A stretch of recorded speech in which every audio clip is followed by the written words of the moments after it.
Hello friends, હું ભાવના ચાવડા. મારી રસોઈની ચેનલ ભાવનાની રસોઈમાં તમારું ફરી એકવાર સ્વાગત કરું છું.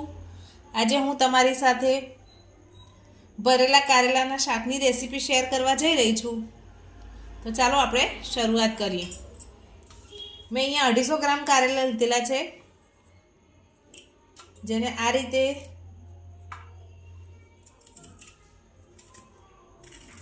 છોલી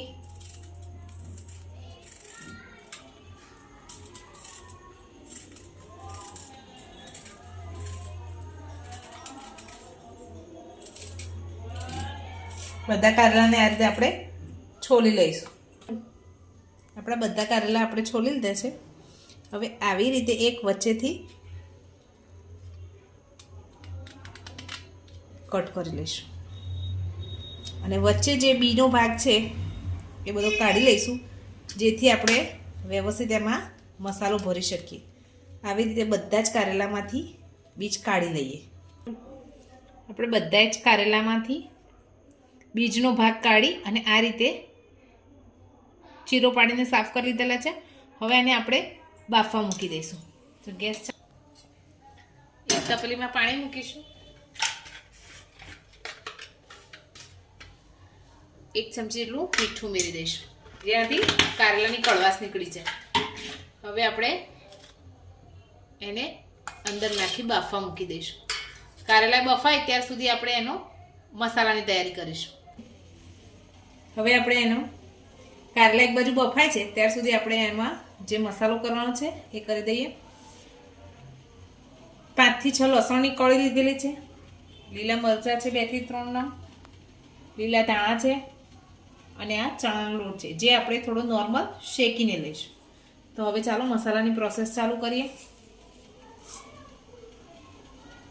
આખું જીરું છે એ એડ કરીશું. એને થોડું ખાંડી લઈશું. હવે આમાં 2 થી 3 નંગ જે લીલા મરચાંના ટુકડા લીધેલા છે એ ઉમેરી દઈશું. લસણ ઉમેરી દઈશું અને આ લીલા ધાણા ધોઈને સમારીને રાખેલા છે એ ઉમેરી દઈશું.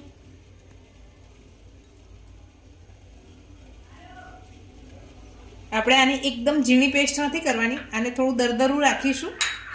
એટલે આપણે ખાણીમાં ખાંડીએ છીએ, તમે મિક્સરમાં પણ ખાંડી શકો, ક્રશ કરી શકો છો. હવે થોડું મીઠું ઉમેરી દઈએ,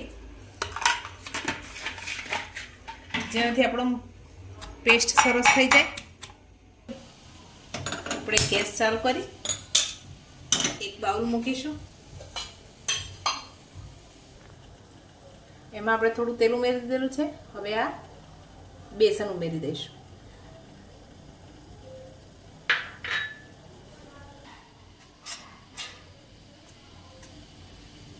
થોડું બાઉલ ગરમ થાય પછી ધીમા ગેસ ઉપર શેકી લઈશું. આપણું બાઉલ ગરમ થઈ ગયું છે સરસ. હવે એનો ગેસની ફ્લેમ ધીમી કરી અને ધીમા ગેસે આને થોડું આપણે શેકી લઈએ.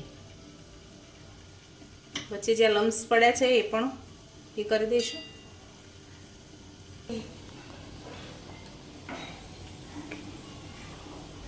આપણો મસાલો થાય છે, એક બાજુ ખંડાઈ જાય છે અને એક બાજુ આ ચણા લોટ પણ શેકાઈ ગયો છે. તો હવે ગેસની ફ્લેમ બંધ કરી અને લોટને ઠંડો થવા દઈશું.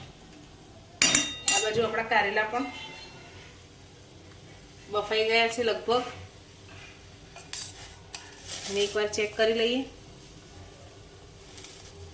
હજુ થોડી વાર 80% થી 90% જેવા ચડી જવા દઈએ, પછી આપણે એમાં મસાલો ભરીશું. આપણા કારેલા શેકાઈ ગયા છે. હવે આવી રીતે આપણે આ રીતે કાણાવાળા વાસણમાં કે જાળીમાં કાઢી લઈએ, તેથી એનું બધું પાણી સરસ નીતરી જાય અને કારેલા આપણા એકદમ સોફ્ટ ના થઈ જાય. આપણા મસાલો સરસ ખંડાઈ ગયો છે અને આ લોટ પણ ઠંડો થઈ ગયો છે. તો હવે આમાં આપણે આ મસાલો ઉમેરી દઈશું.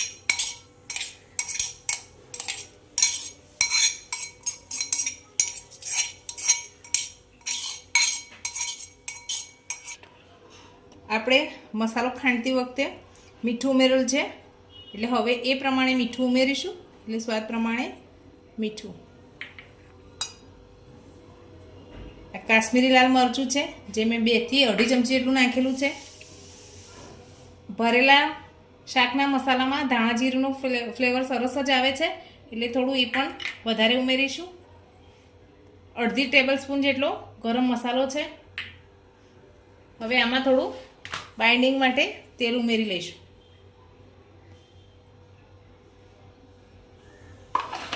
હવે બધા મસાલાને સરસ હાથ વડે મિક્સ કરી લઈએ.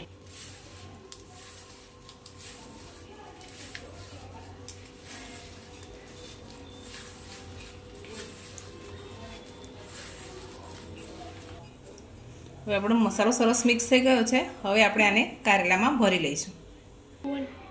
આપણા કારેલા પણ સરસ ઠંડા થઈ ગયા છે.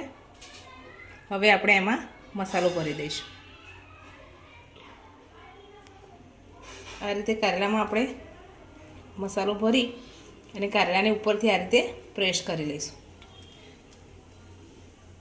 એવી રીતે બધા કારેલામાં આપણે મસાલો ભરી દઈએ. આપણા બધા કારેલામાં સરસ મસાલો ભરાઈ ગયો છે અને આ જે મસાલો વધ્યો છે તે આપણે હવે વઘાર કરીશું ત્યારે પહેલાં આને ઉમેરી દઈશું. તમે જો ગળ્યું ખાતા હોય તો આમાં મસાલો કરતી વખતે થોડો ગોળ કે ખાંડ ઉમેરી શકો. અહીંયા અમે તીખું ખાઈએ છીએ એટલે આમાં અમે ગોળ કે ખાંડ ઉમેર્યો નથી. તમે ગોળ કે ખાંડ વગર પણ મારી રીતે જો કારેલા બનાવશો તો બિલકુલ પણ કડવા નહીં થાય. તો તમે મારી આ રેસીપી જરૂર એકવાર ટ્રાય કરજો. તો ચાલો આપણે આના વઘારની તૈયારી કરીએ. આપણે ગેસ ચાલુ કરી કઢાઈ મૂકી દઈશું. એમાં વઘાર માટે તેલ ઉમેરી દઈએ. આમાં તેલનું પ્રમાણ થોડું વધારે રાખવાનું, કેમ કે આમાં ચણાનો લોટ છે તો તેલ એકદમ જ શોષી લેશે, એટલે થોડું તેલનું પ્રમાણ વધારે રાખ. ડુંગળી આપણી ફ્રાય થઈ ગઈ છે. હવે આમાં જે આપણે બાકી જે બચ્યો તો મસાલો એ ઉમેરી દઈશું. એને પણ સરસ રીતે મિક્સ કરી લઈએ તેલમાં.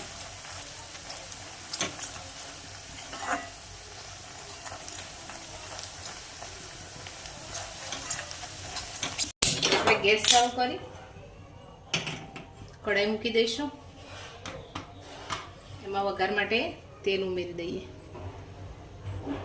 આમાં તેલનું પ્રમાણ થોડું વધારે રાખવાનું, કેમ કે આમાં ચણાનો લોટ છે તો તેલ એકદમ જ શોષી લેશે, એટલે થોડું તેલનું પ્રમાણ વધારે રાખ.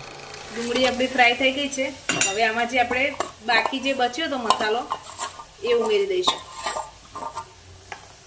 એને પણ સરસ રીતે મિક્સ કરી લઈએ તેલમાં.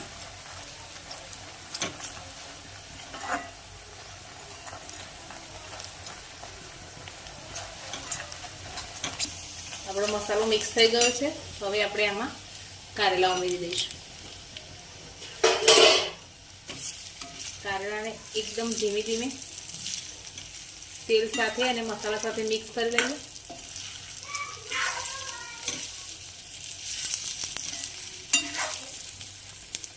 હવે આ સમયે આપણે ગેસની ફ્લેમ થોડી સ્લો કરી દઈશું. એક ઉપર પ્લેટ રાખી એમાં અડધા ગ્લાસ જેવું પાણી રેડી દઈશું, જેથી આપણા કારેલા ચોંટે નહીં અને સરસ મસાલા સાથે મિક્સ થઈ જાય, મસાલો પણ સરસ ચડી જાય. આપણે હજુ એકવાર વચ્ચે આવી રીતે સાઈડ પલટાવીને ચેક કરી લઈએ. હજી થોડી વાર ચડવા દઈશું. થઈ ગઈ છે. હવે આપણે આ ડીશનું પાણી લઈ લઈશું અને આપણા કારેલાને એકવાર ચેક કરી લઈએ. સરસ મસાલો શેકાઈ ગયો છે અને કારેલા આપણા તૈયાર થઈ ગયા છે. હવે આપણે આને સર્વિંગ પ્લેટમાં કાઢીશું. ફ્રેન્ડ્સ, આપણા ભરેલા કારેલાનું શાક બનીને તૈયાર છે. તમને મારી આ સિમ્પલ અને ઇઝી, સ્વાદમાં પણ એકદમ ટેસ્ટી એવી રેસીપી કેવી લાગી એકવાર મને જરૂર કમેન્ટમાં જણાવજો. અને તમે મારી રીતે એકવાર જરૂરથી ટ્રાય કરજો. તમને બિલકુલ પણ કડવા નહીં લાગે કારેલા. લાઈક કરજો, શેર કરજો, સબસ્ક્રાઈબ કરજો અને બેલ આઇકન દબાવવાનું ભૂલતા નહીં, જેથી હું નેક્સ્ટ રેસીપીનો વિડીયો શેર કરું તરત જ તમને નોટિફિકેશન મળી જાય. Thank you for watching.